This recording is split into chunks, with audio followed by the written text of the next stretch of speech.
C'est vrai que je pense que j'avais pas imaginé qu'on puisse arriver là quand je suis arrivée, quand on était encore en Ligue B.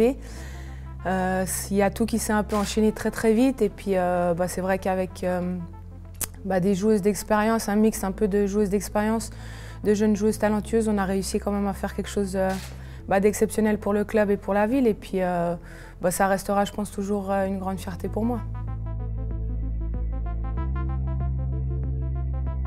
Alors moi je dis toujours que si on veut vraiment que la Ligue passe encore à un niveau supérieur, ça serait d'arriver en tout cas à ce que les joueuses puissent être semi-professionnelles. Donc c'est-à-dire que là pour l'instant je pense dans le championnat la plupart sont encore à 100% en études ou au travail. Donc je pense que c'est vraiment sur ce point-là qu'il faut qu'on améliore les conditions des joueuses et arriver à cette semi-professionnalisation.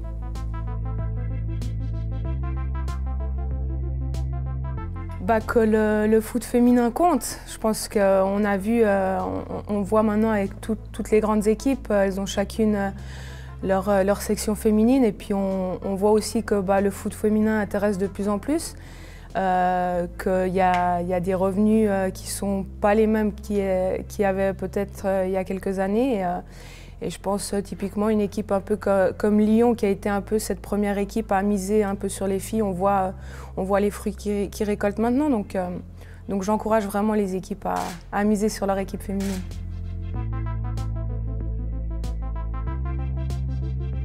Alors c'est vrai que si je repense à toute petite, je suivais le Servette. Donc moi à l'époque c'est vrai que c'était Martine Petrov qui me plaisait le plus. Ensuite j'ai grandi et puis là c'était des joueurs comme Zidane ou Kaká le Brésilien auxquels je m'identifiais un petit peu.